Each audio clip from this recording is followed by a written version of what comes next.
to start the recording. And then I'm going to share my screen.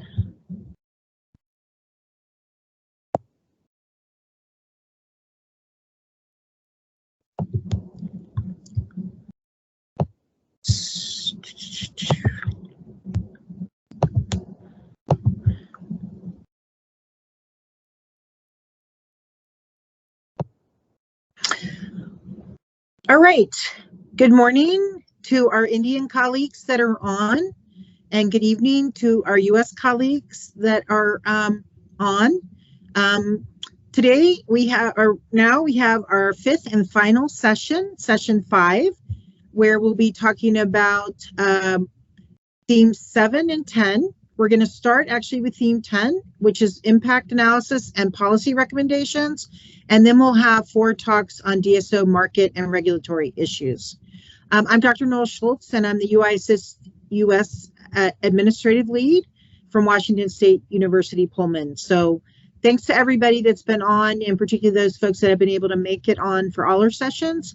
We will have videos up next week, probably later next week, and we'll share that with everyone if you happen to miss one and you want to go back. One of the things we are asking our presenters, after they finish their talk, if they can put their title or just kind of the topic of their talk, and then put their name and email, just so folks that are attending can make sure and also us connect with you afterwards. So with that, I'm going to stop sharing and turn it over to Thomas. I think I'm stopped sharing. Okay, let's try that again. Okay, there we go. Turn it over to Thomas to do our first presentation. So Thomas. Thanks, Dr. Schultz. So let me just share, make sure I get it set up again.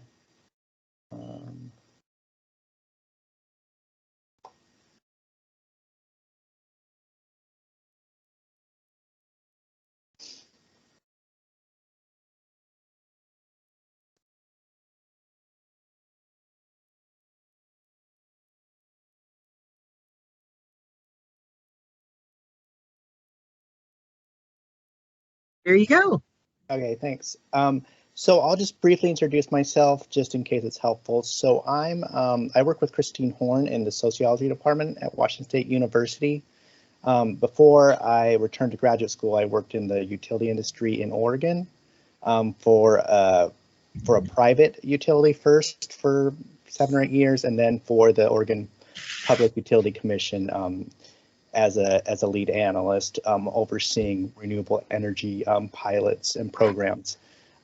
So I guess this project is kind of still in the works, but it's basically trying to get at this idea of, so when I was overseeing these pilots and projects, a lot of the discussion was around the added value that households can bring to the grid at the distribution level. And while I think it's there's potential there, I also think trust should be a large part of the conversation, and it was not of how much customers are really going to get involved or not. There isn't really an analysis on that as much. So the title of my project is Exploring the Impact of California's Safety Power Shutoff Events on Households, Trust, Self-Sufficiency, and Interest in Energy Technologies, with those energy technologies being solar and battery storage. So yeah, this is kind of an offshoot of my master's paper, which looked at, kind of found that distrust is leading to battery storage interest among households. And again, this is just in California that we did the survey took place in. Also you had like benefits, potential benefits also contributing. But I wasn't quite so sure, because what I also found is that there just isn't a lot of knowledge from households yet on what battery storage actually is and how it could add value to their home or to their finances. So again, the questions are, does trust, and I'm separating this and I'll explain it later, but into intent and confidence, does it mediate the association of experiencing a PSPS event and interest in solar or battery storage? And then secondly, this is kind of, the second question is kind of one that Christine and I are still working through. but I think it's going to be relevant, is does trust, intent, and competence, again, does it mediate the association of experiencing PS events and care for self-sufficiencies and care for self-sufficiency?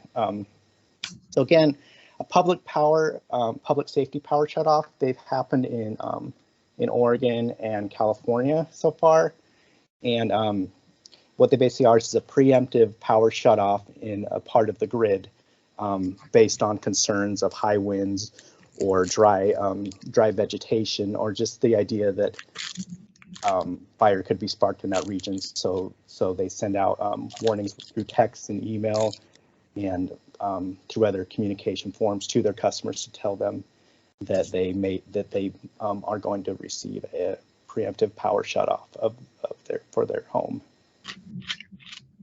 So the survey that was done through the UI Assist grant, it was done in 2019 through the fall, primarily the fall of 2019, and slightly went into January of 2020. It was a survey of adopters and non-adopters, and again, it's homeowners, and the RN was 3,402. And I also did interviews and another graduate student where I did mine around Sacramento.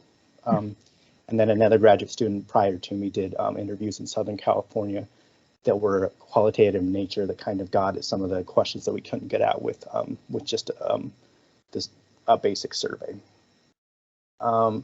So that for the public power safety power shutoff, it's a requirement from the California Public Utility Commission.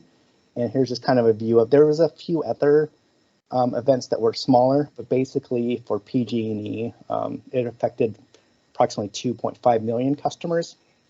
You can kind of see some of the dates here, and some of the number of counties and customers affected by event. And so what I did to create my final data set was I used ArcGIS. I matched the PSPS event data with household survey data at the census tract level. And additionally, I made sure we had the timestamps from the when surveys responded, when survey respondents sent in their survey by date, and sometimes even by the hour if they did it online. So I made sure that the event happened prior to them sending us back the survey, to make sure it was an actual, so the event and the survey response actually correlated. I mean, we're on the same page, if that makes sense. And just as to note, approximately 15% of the household survey respondents experienced a PSPS event through this method. In my master's thesis, I just looked at trust in general and found that distrust is motivating battery storage interest. And in this, I really wanted to break it apart to look at trust as intent and trust as competence. And trust as intent is kind of made up of two different forms of trust. One being affinitive, which is more of, I would, for this purpose, I would say it's more that they shared salient values. So like a common purpose for utilities people think of is to keep my costs low. And so customers, do they think that they share that same value as themselves? They want low cost. Does the utility also have that value? Or there could be, so basically, is that aligned or not? And then the other form is rational, which I won't get into too much because it can become very complicated. But basically, it's based on the idea of can I become part of this like partnership? Is there trust? Is the other entity trustworthy? Which is basically a probability view of trust, but it's kind of complicated, but it's not as relevant. I would say the affinitive form is more important in this instance. And then the second part, which is really what I'm really interested in, because we have climate change and more of these disasters happening, such as floods and hurricanes and fires, PSPS events. And so I think this is really where my interest is currently. And so the idea is trust as competence, which is made up of two different ideas. There's the common definition is the expectation of technically competent role performance, and then the other is the fiduciary obligation, which One of the authors that Bill Freudenberg from University of Wisconsin, he passed away, but was the idea that in these cases where you have, especially with utilities, they have obligations that societies rely on, and are they fulfilling those responsibilities up to the standards of the customers that they serve? So that's kind of the idea. So here are the two questions on the survey, in case that's helpful, that kind of get at the two different forms of trust. The first one, question 23, is how is the intent, purpose? How much do you trust your electric utility company to act in your best interest? And the second part is, it's 4 different parts, but it's based on, it's the competence. Like, so it's how bad or good a job does your electric utility company do in the following areas? So, and I'll get into that later, but it's basically reliable supply, customer service, cost again, and then how are they doing with fire management? So here are my 4 hypotheses. Basically, the idea is that trust or distrust in the form of intent or competence mediates the relationship between the event and the dependent variable. So the PSPS event is mediated by distrust in the form of intent and interest in solar, and that goes back to some of the work I've done with Christine, that people get solar, they know they can't become independent from the utility, but they're becoming financially independent or more independent, and that's kind of something we've been pushing through the papers that we've written together. And then I think our hypothesis is that competence is more relevant to battery storage, and then self-sufficiency. Again, this is complicated, but hypothesis that both intent and competence would be relevant as mediators in the relationship between the PS event and the dependent variable.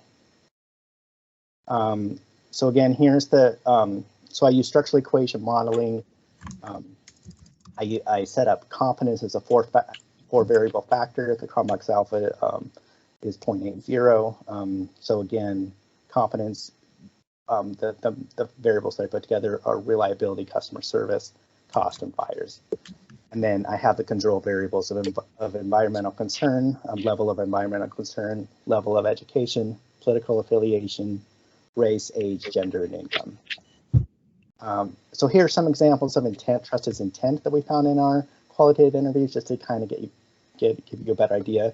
So I don't trust these energy companies because you're just looking for a buck. They don't care for the customers, they just want their money. So again, there's a disconnect between the values. I don't like how hungry they are. Here's some as trust as competence. I think they're crooks. I think they back charged us for fires that they started with their power lines, and I have to pay for the fire they started with my rate hike. They raise rates constantly. They want to charge us for the cost of cleaning up their mistake. It makes no sense. It's totally like letting them off the hook for the lack of maintenance and thoroughness. So again, those are all around the idea of trust as competence. So here's the first structural equation model. Again, I have all those controls, 7 or 8 of them that I listed. I just didn't put it in the model because it would make it just adds noise. Looking at this, so you have your direct effects are the solid lines, and the dotted lines are the indirect effects, and so we find that so what I'm really curious about is so trust as intent mediates as the hypothesis that we had. It mediates the relationship between the PSPS event and interest in solar, and there's an indirect effect. So if it's above, it's the indirect effect of trust intent, and if it's below, it's the indirect effect of trust and competence. So there's that view. I'm probably running out of time, so I'll get through these pretty quickly. And then there's this view of interest in battery storage. And so again, it mediates trust as competence, although there is a direct effect between PSPS event and interest in energy storage, but there's also an indirect effect through competence. But as we hypothesize, intent isn't part of this part of this model, it was found to not be significant. So Thomas, you have 5 more minutes or 6 more minutes. Okay. You've got some time, so you're okay. Okay, thanks. So I don't know if does anyone, because there's 4 of these models, does anyone have questions about the way that I kind of outlined it as what I'm trying to explain, or what the different arrows mean? I know it's kind of out of order, but I just want to make sure that I'm explaining it. I'll just wait a second, see if there's any questions. Okay, so it sounds like it's all good then. So again, this is battery storage. The competence is the significant mediator, not intent, meaning that these signals are sending out, are acting through distrust, through incompetence, and then promoting interest in battery storage, which is, I'll get to later, but which is worrisome, because then they're not necessarily, they're not doing it because they trust the utility. They're doing it because they may not want to cooperate with the utility in their grid level and their distribution plans. And then lastly, trust and self-sufficiency. This, like the interest in solar, there's no direct effect, which is kind of interesting, because if you didn't have these trust as mediators, you wouldn't see that the PSPS events have an effect on the dependent variable. So that's kind of part of this picture as well. This is acting through intent, and it's kind of supported by the literature. I don't know how many of you are familiar with the term of energy autarky. The idea is that there's a lot of different conceptions of it, but it's basically a psychological construct that is about the pursuit of independence, autonomy, self-sufficiency, and security of supply and power. So I'm not sure that the hypothesis about the competence would be relevant here. I'm still working through that with Christine, because I think there's something here, because energy autarky is kind of a big theme in some of the literature, but we're still working through what just kind of wrapping our heads around this. So conclusion, again, it's really that so trust or distrust in this case, it mediates the associations that I outlined between PSPS events and household interest in energy technology and self-sufficiency. And I guess that the policy implications are that household interest and expected grid cooperation should not be assumed. It needs to be studied and put into expected benefits of by service territories of utilities. Lastly, I'll just leave this as a really long quote, but I'll just leave it up of like as I have questions or if I have them, so you can read through it. But it's kind of just Freudenberg talking about how oftentimes institutions that are built on technological expertise feel that adding more technological solutions is the answer, when really they're looking at value decisions. And as Dr. Schultz has pointed out, a lot of this picture is being retransformed to look at like energy justice and what's going on in these disasters. And if those aren't addressed as they should be, we're going to run into more and more distrust and more difficulties of going through a hopeful, more smooth green energy transition. So yeah, that's all I have. Great, thanks, Thomas. Appreciate the presentation. So one of the questions I have is, you have a lot of engineers on here and our job is to figure out how to fix things. So from your perspective, with you and Dr. Horn, if we came in and we were working for one of these utilities and we say, you found these results, what can we do, or how can we message in order to help the situation? I mean, you talked a little bit about that, in some of your different talks. I've heard it's about some of your friends or your families, what they're doing, not necessarily your neighbors and some of that. The effects, yeah. Yeah. So what if someone came to you and said, as a consultant, could you tell us how, as utility engineers, we should be rethinking how we communicate to help with some of the distrust aspect?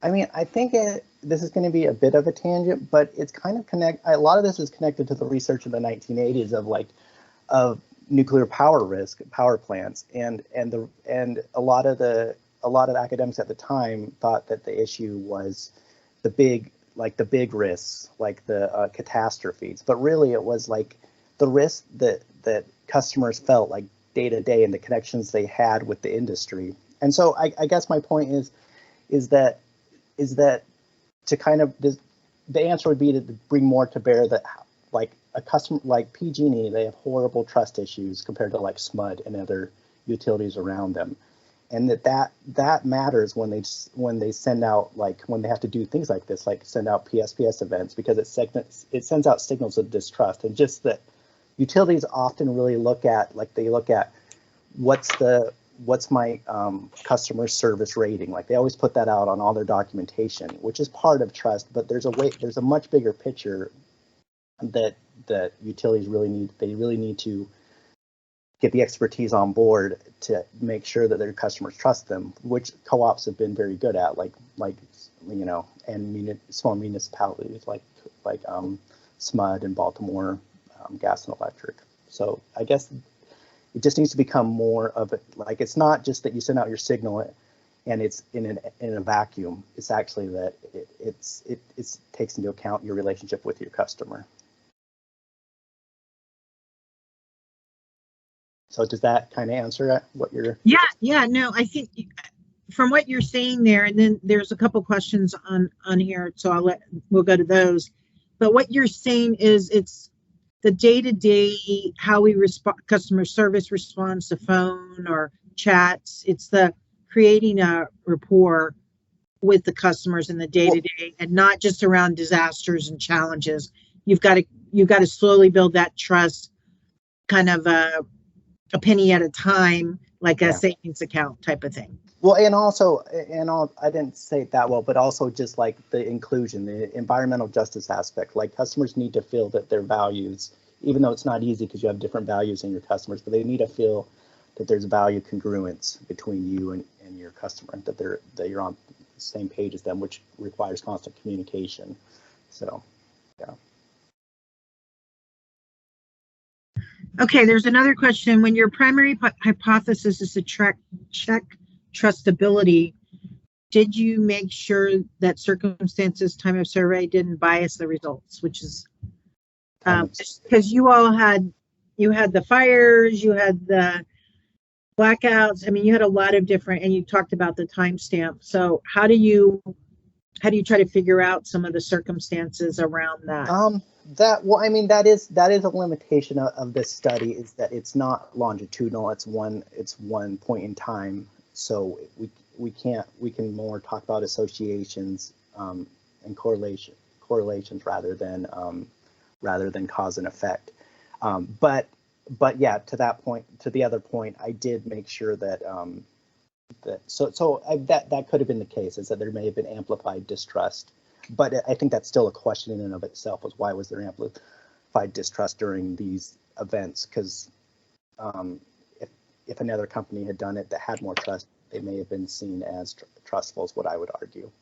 But I did try. I made sure and control that I didn't say to a customer that if, let's say that there was 5 events in November and they got the survey, our solar survey in September, I made sure that I made sure that they had 0 events, not the 5, by the way I counted it. So I don't know if that answers it, but that's a good question, because there are limitations. Okay, great. The next question is, can you comment on customer understanding or interpreting of clean energy policies and regulations? So I don't know if that's questions getting at battery storage specifically, because that's what I found, is that customers just don't understand the value of battery storage. It's generally, there's a concern about this, how do we take care of the battery after the case? So there's that. People seem to really latch onto that. But trying to trying to explain to them that, like, you know, we can use your battery storage during peak energy in California when we have to rely on coal, instead we can rely on your battery that stores clean energy such as solar. That is just not really understood, and I don't know when or if that's going to happen, because it's kind of complicated. The solar is just easier. People look at their roof, they're like, oh, that's great. It's easy to understand. The sun creates heat, and it's just, but battery storage just isn't that way, so, or seen that way by customers. Great. Well, thank you so much. Yeah, Thank you so much for sharing.